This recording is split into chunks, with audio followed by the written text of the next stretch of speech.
Hey y'all, it's Amanda and this is my Texas Zone 8 garden, and today we're going to be doing something a little bit different in that I'm going to be talking about 5 problems that I'm having in the garden and what I'm doing as a fix or a solution to those problems.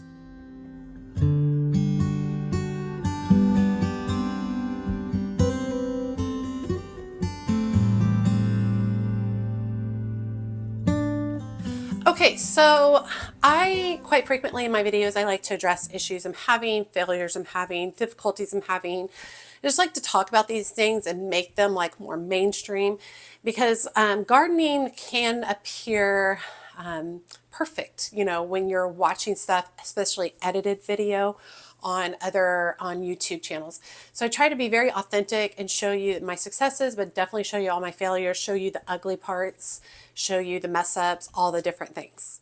And with that in mind, I want to do more videos where I talk about specific problems that I'm having in my garden and then talk about what I'm trying to do to either fix those things or come up with a solution for those things. A couple of reasons why I just want to continue to be really open about difficulties, but also I'm always looking for advice. So problems that I might be having might be something that you've dealt with for years and you've figured something out. You've figured out how to combat that problem. And so I thought that this might give several of us an opportunity to learn from each other what we might be able to do to make some of these problems a little bit easier. So the problems are not just going to be like insect or disease based. They're also going to be like emotional, other different hardships that we deal with within the garden. So let's go ahead and get started with number one. And number one is going to be spider mites. So spider mites have been the bane of my existence the last 2 months. We ended up having a really warm spring, while a moist spring is still definitely very wet outside, a very warm spring, and we've had a lot of spider mites show up. So spider mites are these small, very difficult to see little bitty spiders. They have 4 pairs of legs like a spider, oval body. They can be red, brown, yellow, green, depending on the species, and also depending on the season, they can change colors. Now, dry conditions are ideal for spider mites. They love to crawl underneath a leaf and set up shop there. They like dry conditions because they don't like to get wet. When you're looking to see if you have spider mites, you're going to notice the damage before you're going to notice the actual mites because the mites are so tiny. The damage leaves behind like mottled like brown spots.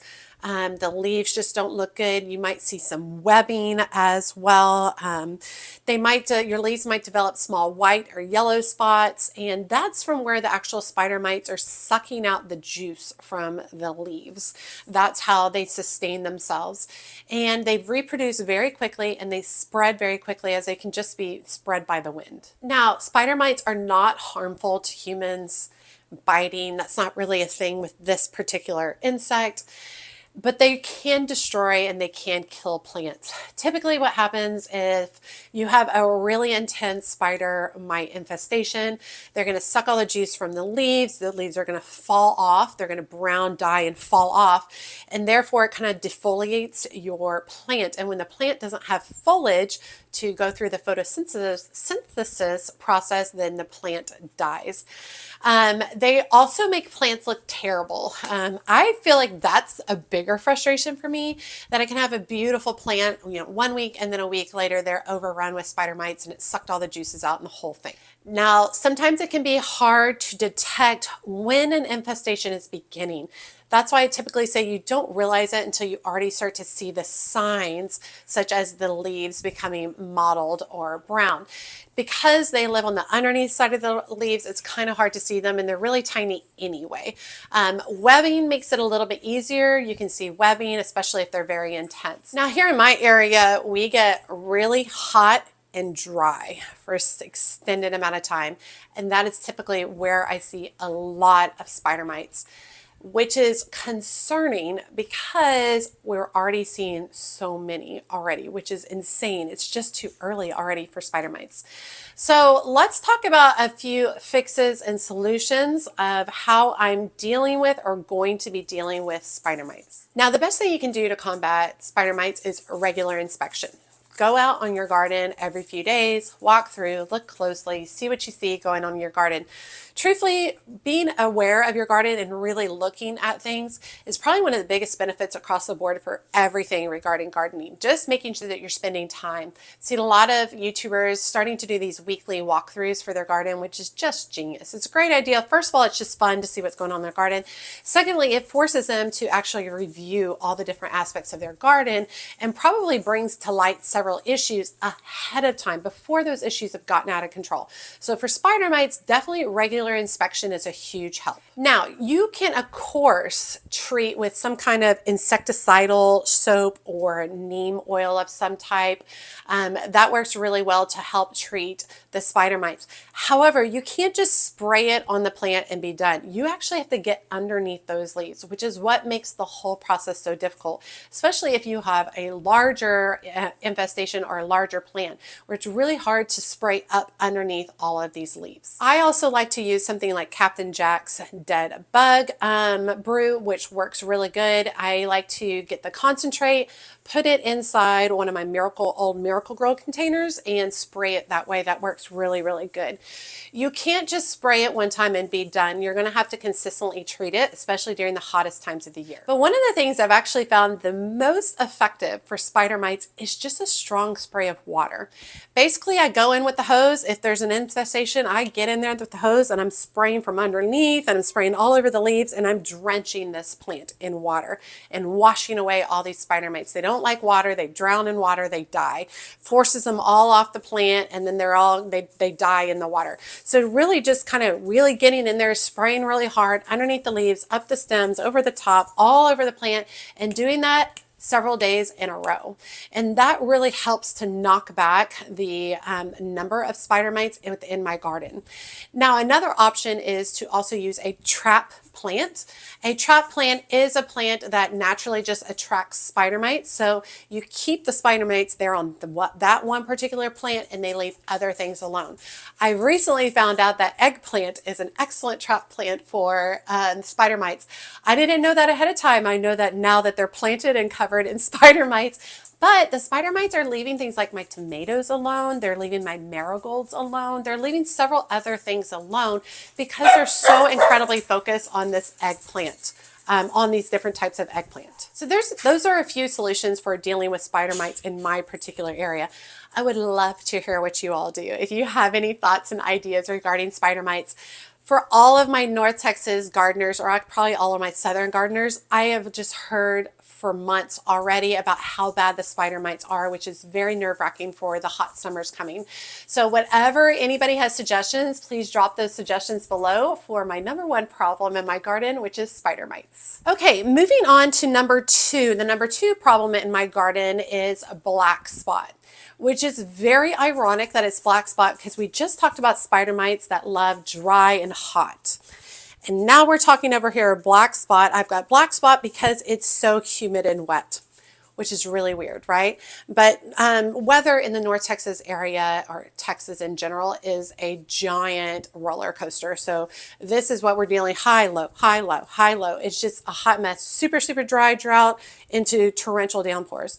So we're dealing with a lot of that. So while I am seeing spider mites, I'm also seeing a massive infestation of black spot this year. Specifically, I'm seeing black spot on my roses. However, they can affect all different kinds of plants, vegetables, fruits, even some shrubbery. Now, black spot is caused by a fungus, and like I said, it affects more than roses, but most typically you hear it affecting roses. Basically, your leaves are going to get spots, round spots that are dark black and have like a fringed margin. They can get up to 1/2 inch wide, and sometimes the margins have a little bit of yellow or the leaves turn yellow. Basically, it's the fungal infection on the leaves of your actual rose bush or plant. So they appear on the upper sides of the leaves. So it's kind of funny. We just talked about, you know, all the spider mites on the underside of the leaf, and now we're talking about black spot on top of the leaf. And they first appear when there's really wet weather. And we've definitely had wet weather in this area. It's, lots and lots of torrential downpour, rain, and then it's super humid and hot afterwards, which is just wonderful conditions for something like a fungus like black spot. So it typically develops once your temperatures hit around 60 in your area and plants have been consistently wet for like 8 to 9 hours or 6 to 9 hours. So it's not like you just have some rain and your plants dry off and they're fine. It's when it's the extended multiple days of rain that where we're 60 degrees or higher, that's when we start to see fungal disease such as black spot appear. And typically that black spot is not going to slow down until we start to hit about the 85-degree range. And the reason you're going to see it hitting when it's about 85 degrees, sorry, it's a little web there, when it's about 85 degrees is because that's when it becomes hot enough that the evaporation process is quicker. And so you're not going to have leaves staying wet as long, and it's almost a little too hot for the fungus of the black spot. So black spot was an issue, I would say, up to about 2 to 3 weeks ago. Now I'm dealing with the aftermath of black spot because now we're hot. Now we're getting into the 90s consistently. So black spot is not flourishing as much in my particular garden. So basically what I ended up having is all the leaves on my roses, and I mean almost all my roses, got black spot. They got the dark spots on them. They turned yellow and all the leaves fell off and my roses defoliated themselves. Specifically my America rose really suffered from it. My At Last rose very much suffered from it. My Earth Angel rose suffered from it. I will say my Don Juan did really good. It really didn't. I mean, it had a little bit of black spot, but nowhere near the amount that so many of the other roses had, which made me really excited because obviously I prefer to have more, disease resistant varieties. So it's cool to see that the Don Juan was like that, but definitely all the other ones struggled. So that's interesting to know. So basically all the leaves have fallen off. The leaves basically just covered with the black spot and all of them fall off. Now, it's not often that black spot actually kills a plant. Does it make your plant look terrible? Yes, it does. It makes your roses look terrible or whatever plant it's on. It makes it defoliate. Now, roses are strong enough that they will push new growth, and mine consistently do that year after year. They just push new leaf growth, and then it's hot enough that I don't have to worry about black spot for a while. So it works out totally fine. But there are definitely a few fixes or solutions or things that you can do to really help not necessarily avoid black spot, but really keep it at bay. So one of my fixes is to basically, I just shrug it off. Which I know is ridiculous. But I've been growing roses for long enough in this area that I know they're going to get black spot. I know all their leaves are going to fall off. And then I know they're going to grow new leaves later. So I'm just kind of like, okay, well, I'm just going to go with it. And that is definitely a fix or solution. Just shrug it off, let it happen, move on with your life. That's totally something that you can do. A couple of other things that you can do, you can use a fungicide or you can use a neem oil, but typically you need to use the fungicide and neem oil before temperatures hit the 60-degree range. You have to treat the plants before. Once the plants have black spot, you can't like get rid of the black spot. You can only try to stop it from getting worse. So if you want to try to prevent black spot, you're definitely going to want to apply the fungicide before your temperatures start consistently hitting 60 degrees in your area. Once your plants have black spot, you can continue to treat them with fungicide, but at that point you're just treating to keep it from getting worse. You're not being able to treat it to go away. And once you've started treating with the fungicide, it's not a one-time thing. You have to consistently treat it until the temperatures get to that 85 degrees or higher. And so it's not like you can just do it once and be done. It's not like you can just do it once a week. You probably have to do it every few days, and certainly have to do it after you have a rain. It'll rain, you want to let things, shake all the water off, and then you want to go retreat, because every time it rains, it washes the fungicide away. So it is a battle, I would say, for black spot, which is quite frequently the reason I just decide to just shrug it off. Does it still bother me and annoy me? Is it still a problem in my garden? Absolutely. Do I choose to make it a huge burden on me where I'm worrying about it all the time? No, I choose not to. I choose just to let it go. I will say one of the other things you can do is a lot of that fungus, it kind of continues to live in all of the debris that falls to the base of the rose plant. So when the leaves die and defoliate to the ground, it's really good for you to go pick up all of those leaves at the base and dispose of them in the trash. Don't throw them in your compost pile, but go ahead and get rid of that, especially those dead leaves. They will continue to spread the fungus. And then also when you have dead debris like that, that's something like where you're inviting other insect and diseases to come to the base of that plant and hang out in that debris. So you definitely want to get that cleaned up at the base of your plant. So for any of y'all who deal with black spot and have like a really awesome solution, and I'm talking about, I'm looking for areas that consistently battle black spot, not those of you who are lucky enough just to have a little bit of black spot here and there. I'm talking about areas that are consistently moist or humid that deal with black spot every year after year. Talk to me about your solutions and fixes. Do you shrug it off? Or are there some things that you suggest that we can all do to help with black spot? So if you have any suggestions for that, for my number 2 problem, black spot, go ahead and drop those in the comments now. Okay, moving on to number 3, and this one is kind of breaking pace from number 1 and number 2.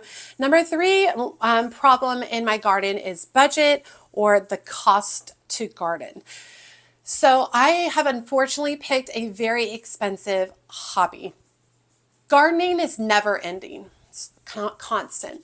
Whether you plant perennials or trees or whatever, there's still maintenance. You're still battling pests and insects. You're still having to replace plants. You've got drip irrigation. It's just thing after thing after thing. And that is truthfully, it's just part of being a gardener.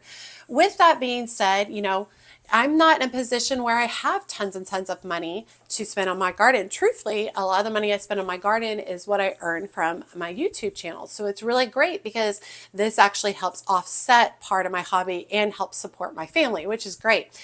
With that being said, most people aren't in the position that I am. They don't have a YouTube channel where they are earning money to help pay for their garden, right?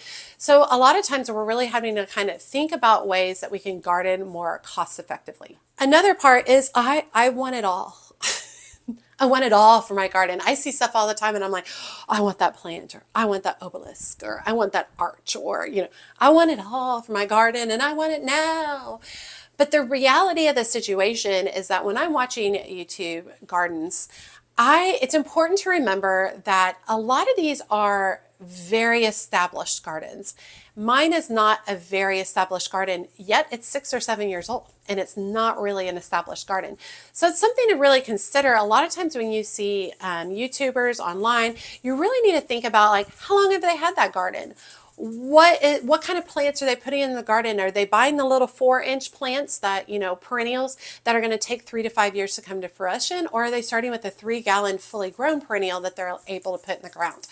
So you really need to think about perspective when you're watching different shows, when you're on Pinterest, when you're looking at other people's gardens.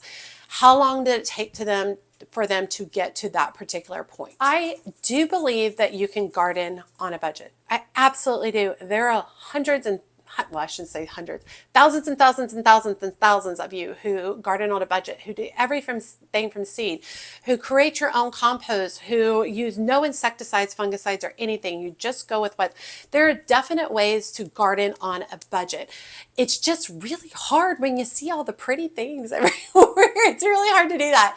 So this last year, one of my big goals for 2024 is to do more budget gardening. It's both to help out my family, but then also to teach that you can garden on a budget. You don't have to buy everything brand new. I did so much seed starting this year, and I saved thousands and thousands and thousands of dollars. Now, I probably wouldn't have spent all that money anyway to go buy a bunch of new plants, but by starting so many things from seed, it allowed me to have a very lush full garden, especially through the spring, which has been just wonderful. And if I had to go buy all those things, all those plants at a nursery as opposed to starting from seed, it would not have been something I was able to do. Okay, so let's talk about fixes or solutions for budget or cost of gardening. Like I said earlier, one of the big solutions for me this past year was seed starting. Now, even though you have to invest in a few seed things, specifically the lighting tends to be the most expensive. Once you have made that initial investment, there is so much cost savings to going forward with seed starting. I really think I saw several $1,000 benefit of starting from seed this year. Now, saving seeds is also really good. I'm going to start doing a lot more saving seeds. I purchase a lot of my seeds, which is not typically too bad of a situation because seeds tend to be kind of inexpensive. But like yesterday, I bought some jumbo yellow straw flower that I love with the ultimate goal that I am going to harvest seeds from those so that I can have lots of those plants next year. So definitely looking to harvest seeds, and I'm going to try to be doing a lot more of that throughout the year. I'd love to put together a video, but there's never like a bunch of seeds to harvest at one time. I'm harvesting from a plant here and a plant there, like every, 3 to 5 days, I'm harvesting from something else. So it's kind of hard to put together a video regarding that, but saving seeds is definitely another way to save on money. In addition, Facebook Marketplace. Anytime I'm looking to add something to my garden, whether it's containers, pots, arches, architectural, whatever, any kind of gardening supplies, I always check Facebook Marketplace first. I really try not to buy new if I can get away with it. First of all, it's just good for the environment that I'm recycling and reusing things. Secondly, it's just way more cost effective. Things that tend to be a lot more or less expensive on Facebook Marketplace, and I like finding unusual things to use within my garden, such as that beautiful headboard, queen size headboard that I use for my Don Juan climbing ropes. Another big thing I'm going to be doing this fall is I'm going to be dividing and sharing plants. So a lot of my perennials, there's so many that need to be divided and shared. So I'm going to be doing a lot of like that. And when you're sharing plants, hopefully someone's trading you, right? So you're able to share a plant and get a plant. That's a really, really great way to get more plants. Dividing your perennials is a great way to take one plant, divide it into 3, and now we have 3 plants. That's gardener's math. That's 2 free plants that you're getting right there.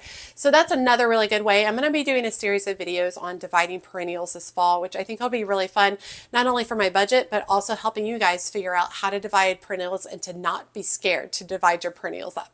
Another way that I feel helps a lot with budget is planning. Taking the time to write things down. So I do a lot of this. You might not do old school, like writing out, maybe you're planning on your phone, but before you go to the nursery or before you're going to go out gardening, take a few minutes, make a plan. Like if you're like, oh, hey, I wanted to work on these containers. Even though it might seem simple and that you feel like I can just walk in a nursery and buy the stuff, take a few minutes to write down like, okay, that planter is going to be in full sun. I have drip irrigation set up to it. I want to stick with warm colors. I know I need something taller. Oh, but I also have this perennial over here I could divide and put a portion of it into the container. Take a few minutes to plan ahead before you do any kind of shopping experiences. And that will really help you to make sure that you really cut down on those impulse buys, but you're also not buying something that doesn't end up working. That's something that I run in quite frequently. I find things that are pretty and I buy it and I stick it somewhere and then it dies. It doesn't work there because I really didn't do the research or the planning involved to actually bring that plant into my garden. And then the cheapest thing that you can do in gardening world is maintenance over planting. So once your budget is done, or if you're in a position where I just don't have that money right now to spend on it, maintenance. You can still garden without buying things and planting things in your garden. You can go out into the garden, you can inspect for things like spider mites and black spot. You can pull weeds, you can prune, you can divide perennials. There's so many things that you can do in the garden that don't cost anything, just your time and labor. So definitely remember that gardening does not have to be about buying things. Gardening can absolutely be about going out, maintaining your garden, and just having joy and peace from it. Okay, if you have any suggestions regarding budget and cost-effective gardening, make sure you comment below about my number 3 problem dealing with the cost of gardening. Tell us about how you save money, because the more we all share that, the more money we can all save. Okay, number 4, the 4th problem that I'm having currently in my garden is the heat. Which sounds ridiculous, right? Like, what? You can't just say the heat is your problem. It is absolutely my problem here in the North Texas area. And it's something that keeps getting worse and worse every year. I feel like it keeps getting naturally hotter. We keep having additional days of triple degree temps, and the heat keeps getting here earlier and earlier each year. And I can tell because I document. I document my garden quite frequently. And so when I go on, if you have time, the Time Hop app that shows you all your pictures from years past, like I can see that, oh, my bearded iris were blooming at this time 3 years ago. But like this year, in 2024, my bearded iris finished blooming 2 weeks ago. Like they're done, one and done. They're all done. So I can tell when the temperatures are getting hotter and when it's hotter for longer. Summer is extremely challenging in Texas heat. Now, I can only say Texas heat because I haven't lived in other states, but I know other people deal with raging heat, especially my people in like Arizona, New Mexico. My people in Louisiana deal with heat and humidity, like all across the border. Everybody deals with a different level of heat, but Texas heat, y'all, it is hard to garden here in Texas, which is why you don't see a lot of Texas gardener YouTubers, right? You don't see a lot of us around because it's so hard to garden here. I get a lot of comments from people who have lived in other states and then they come here, they move here and they're trying to garden here, and it's like, it's a whole other hellscape to basically garden in Texas. It doesn't mean that it can't happen. It totally can happen. You just have to learn how to deal with the heat. And in the last few years, we're dealing with record heat waves. So we're dealing with, 30 plus days of triple degree temps in the summers.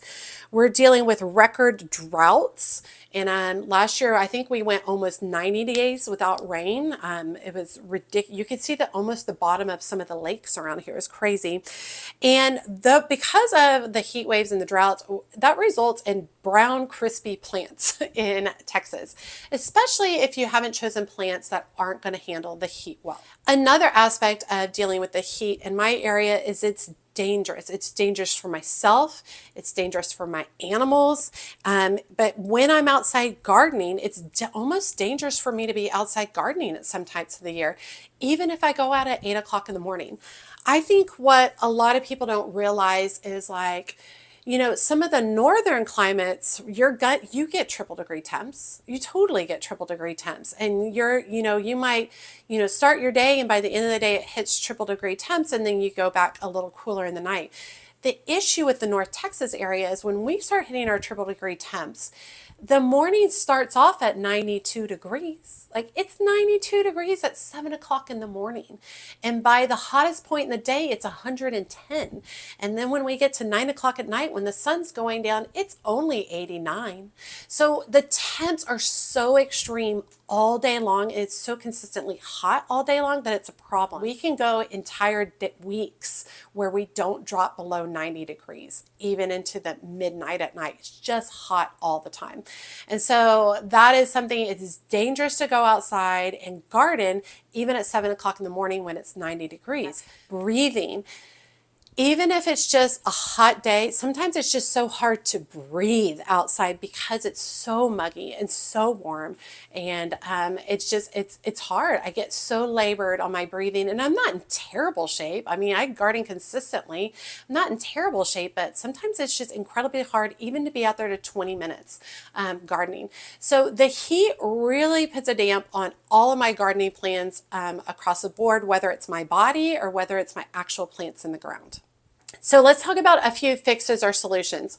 A couple of things regarding your body and yourself. Wear lightweight clothing, wear light colored clothing, cover your skin. Just because it's hot outside, I run around in tank tops, so it's not necessarily the great part for my skin. It'd be better if I was wearing a long sleeve tee that breathes really well and protects my skin from the sun. Sunburns, I definitely have already started getting the darker part that I get at the top of my forehead because I'm always looking down like this, and all of this gets more sun than the rest of my face. And for some reason, I always miss that area with my sunscreen in the mornings. But definitely protecting your skin with sunscreen, sunblock, or clothing, a hat, something along those lines is very helpful in the garden to keep you a little bit cooler for longer. Take breaks. You do not have to do an entire gardening project at once. Take breaks. go out there for 10 or 15 minutes, come back in, take a rest. Go out again, another 10 or 15 minutes later, do a little bit more, come back in and rest. Take breaks. Quite consistently when I am filming in the summer, it may look like I've been gardening for 2 hours straight. It's really been 3 days, right, that I've been working on that one project, because I do little bits at a time, because that's all my body can really tolerate with the heat that we're experiencing. Now, let's talk about fixes, solutions for your actual garden, for the plants. Being water-wise is really important, right? So drip irrigation is something I began installing in my gardens about 5 years ago. And I've done it all myself, all DIY, all with products that I've gotten from either Home Depot or Lowe's or Amazon. And the process is so much easier than you think. You don't need the expensive timers that go to an app on your phone, although those are super cool. Mine's an old school, just little battery operated system that plugs up to my hose and works great. And since switching to drip irrigation, I find that a lot of my plants do better throughout the summer than they have in the past when I might have hand watered or just used my outdoor sprinkler system. Because what you're doing is you're concentrating water right to the base of the plant. And when I'm watering, I'm not doing short bursts of watering. I'm doing long, thorough watering. You want to allow the water to seep down deep into the roots, to pull the roots deeper into the soil, because that's what's going to allow them to survive longer. And once you allow that water to seep down instead of sitting on the surface, you're going to get less evaporation across the board from utilizing something like a drip system as opposed to just using your hose to water things. Evaporation is a really big deal in the North Texas area during the heat. Most of the water and moisture is going to evaporate in the air. So the best thing that you can do is to use drip irrigation so that you're really consolidating and being very specific about where you put the water, for how long and how much. You also want to make sure that you're watering either in the morning or the evening hours. We don't want to water in the middle of the day when the risk of evaporation is going to be much higher. I prefer to water early in the morning, like 5 a.m. And then I like to run them again during the hottest times of the year around 5 p.m. Now, 5 p.m. as opposed to later at night. We don't want to do it too late into the night because you want to allow the water enough time to evaporate off of any leaves or anything like that so that we're not causing fungal issues going into the night. We don't want plants to be wet going into the evening. So when I water about 5, we still have 4.5 hours of sunlight during the summer. I mean, it doesn't get dark until 9:30. 4 to 4.5 hours of sunlight, which is plenty of time for that water to seep down low or evaporate off of any leaves that it might have come in contact with. You want to water thoroughly and less frequently because those deeper waterings are going to draw those roots down. It's going to preserve the water down low in the root system, and it's going to be fighting that evaporation that we're dealing with at that time. So typically what I'll do is during the regular things during the summer, I will typically water in the mornings at 5 a.m. and I will typically run my drip lines about 20 minutes. When we get into excessive triple degree temps, day after day after day after day, that's when I might add an additional watering later in the day when I feel like my plants are just struggling and they just need a little boost. I do a nice deep watering early in the morning, and then in the evening I might do a lighter watering just because we're shifting into the evening and my plants just need a little pick-me-up before we end the day. Now, of course, you can be super smart and just only plant heat and drought tolerant plants, which is totally a thing. Native plants, they're going to make it through these really hot droughts. They're also going to make it through our wacky winters when we might experience below 0 temps. So definitely sticking to natives is very helpful. I am someone who likes natives. I have natives in my garden, but I also like about a lot of other things. I have a balance in my garden where I do both. I basically like to grow things that I like, which I think is very important because it's my space and it's my garden. And while it would be great to have a whole garden of natives, it's not something that I want or that I like, right? That's not my aesthetic. It's not what I work so hard. It's not what I enjoy. So having a balance and mixture is great. Definitely having some base plants that are heat tolerant, drought tolerant within my gardens is very helpful when we come July and August, so that everything else that's dead, because the non-natives are all dead by that point, the natives are still there. They're still making your garden look pretty. You still have a lushness that you can enjoy throughout the summer. And that's definitely been a focus of mine. It started last year going going into this year. We're just getting to a full year of focus on that. I'm really trying to put in heat-loving perennials that are going to give me beautiful summer color. And finally, when last resort, if need be, sometimes I just put up giant T-posts and I drape shade cloth across large portions of my garden.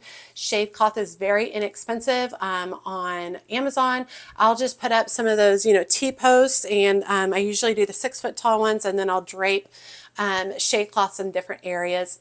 Really just depend on what's going on, but that shade cloth does really help limp through some of the hottest times of the year. I typically don't put that up until coming August. August into the beginning of September is the worst part of the summer for the North Texas area. So as a last resort, I do pull out shade cloth if need be. Okay, and if you have any suggestions on battling the heat, my number 4 issue in the garden, please drop those comments below. Talk to us about if there's a particular shirt or gardening clothing that works really well and keeps you nice and cool, your favorite hat. If you have suggestions on plants or drip irrigation or different things that really help battle the heat in your area, drop those comments below so that we can all learn how to survive this summer. Okay, and number 5 on problems in my garden, and this one is kind of more gardening, yes, gardening, no, is burnout. Gardening burnout is a real thing. And I meet gardeners all the time who have gardening burnout, and I struggle with it. I mean, day to day, I might be joyful one day, and then 3 days later, I'm just completely burned out, right? Gardening is a journey. It is not a quick, hard, and fast done thing. It is definitely a journey. Those of us who have taken gardening up as a hobby or a big portion of our lives. We love gardening, but gardening never stops, right? Even during the off season, we're typically planting, ordering, starting seeds. It is kind of a constant thing. And we are getting into the time of the year where I burn out every year.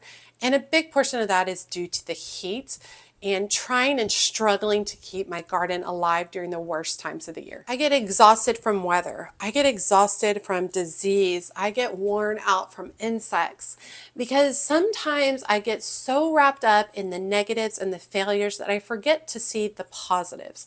And the positives aren't always just a beautiful bloom or harvesting your vegetables. Sometimes the positives is just that you were able to go out in the garden that day. And I think it's really important for me to remember back to that. Whether I go outside and everything's burning up from the summer, the point is I actually got to go outside. I've got to go look at my garden, explore my garden, and I get to have this garden. That's the positive. So it's one of those things that I'm kind of constantly having to remind myself to look at the positive aspects amongst all these other things that might be leading to burnout. I get frustrated and overwhelmed with failures, lack of germination with seeds, late on planning. I constantly feel like I'm late, for a very important date, just like, Alice in Wonderland. And I think that's because I watch a lot of other YouTube channels and I'm seeing what they're doing. It's very important that you remind myself what zone they are in, what budget do they have, how old is their garden? Like, how many people do they have helping them? Those are important things because you cannot compare yourself to someone who has a 20-year-old garden, has an endless budget, and has somebody who comes in, helps take care of their garden every once in a while, or has all the free time. They don't have a full-time other job outside of gardening, right? So you have to take it with a grain of salt when you're watching other people on YouTube, talking with other gardeners about their gardens. We all lead very different lives and have very different situations. So you can only do what works best for you. Try to push what everybody else is doing out of your mind. I get very overwhelmed by what needs to be done. I keep a running list a lot of times on my cell phone. And sometimes I just want to delete everything on that list because I'm constantly like, oh, I need to do this, and this. This is why goal setting has helped a lot for me these last few months. I've been goal setting for the 2024 year. So basically at the end of each month, I do a garden tour, and then the next day I talk about all my goals for the month before, how I did on them, and then I evaluate, what goals I'm going to do for the next month. I think that's very important because we can very quickly get lost in a list of 30 to 50 things that need to be done in the garden, when in reality, you really can only focus on about like 2 to 3 at a time. So taking the time to just set some different goals, give yourself a little short list to work on at a time so that you can feel this amazing accomplishment as you knock them off, and then add additional things to your list. But yeah, definitely feel overwhelmed about the number of things that need to be done. And like I said, unrealistic expectations.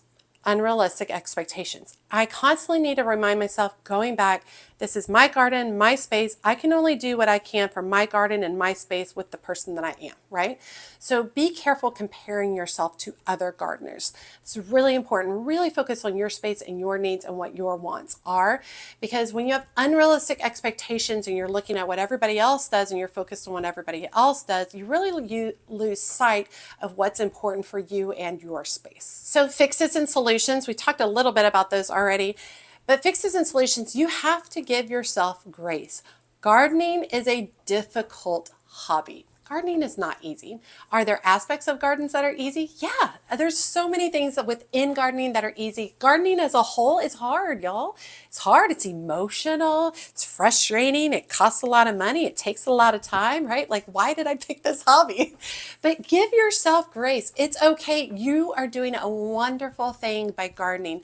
You're bringing joy to yourself. You're bringing joy to your neighbors. You might be growing produce for your family, or creating beautiful flowers to bring in your garden. You're adding to the environment, and you're supporting pollinators. You are doing wonderful things in the garden. So it's really important to give yourself grace if you don't get everything done that you wanted to get done. And if you need a break, it's okay to take a break. Take a break. You can take a break from gardening and you can just maintain. Just maintain. Go out in your garden, do some watering. Do I have any insect damage? Here's a little pruning here. I'm done. You maintain. You don't always have to be doing a massive gardening project. You don't always have to be, building a new structure or adding a new garden. And it may seem like I'm doing that a lot, but this is my job. It's very important to remember I love to garden, but it's actually my job now. If you had started watching me 4 years ago, it's definitely not my job. This is definitely my job now. Now, it's like a part-time job. Most of my job is caring for my kids and my family. Apparently, I'm a professional chauffeur, and that's all I do is drive children all the day, all around. I also have my parents live here. My mother-in-law lives here. So much of my family lives here, and I love spending my time with them, caring for them, being with them, and spending time. Those are the most part of my day. But part-time, I do work on my garden, and that's far more time than most of you all actually have to be able to work in the garden. So it's okay to just be like, I'm going to take a break. I'm just going to do some very minimal maintenance, and I'm going to take time and I'm going to enjoy. I'm not going to plant. I'm not going to do any big projects. Make a list, just like I talked about. Get to work on that list and keep it simple. Keep the list sweet and short. 2 to 3 things. Work through the list, check them off, and when you're ready, start a new list. Only start with very simple tasks so that you feel that you've accomplished them. Don't put as one of the things on your list, brand new garden. No. Put on your list, number 1, locate the area for the new garden. Number 2, use spray paint to outline where the new garden will go. Number 3, decide on drip irrigation or water solution for new garden. All right, that's 1, 2, 3. That's 3 simple tasks that you can get marked off fairly quickly instead of build a new garden, right? Break it down, keep everything nice and simple so that you are getting through your list, and so that you feel, accomplished when you get through those. Be realistic.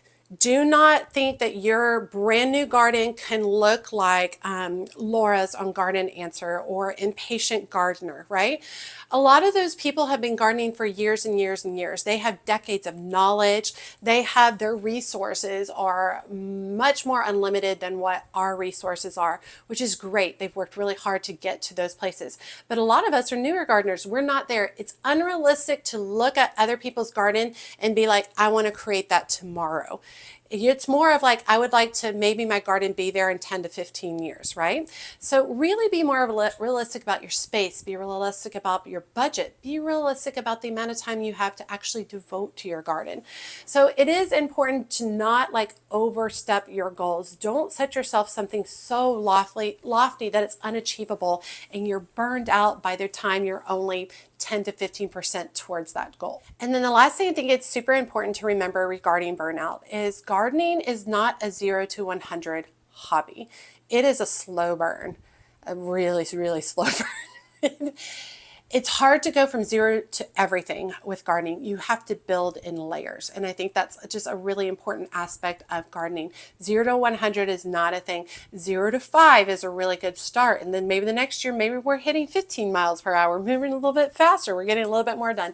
It is a slow burn over time, which I think is one of the things I actually really love about gardening. There's always something for me to do and dream about and plan for, which I think is really, really fun. Okay. So regarding my number 5 problem in the garden regarding burnout, let me know what your fixes or solutions are for burnout. What do you do to help yourself get through a lull in your garden? Get through a time where you just feel exhausted and you don't want to go out into the garden. What are some things that you do to help yourself through those times? And make sure you drop that in the comments below.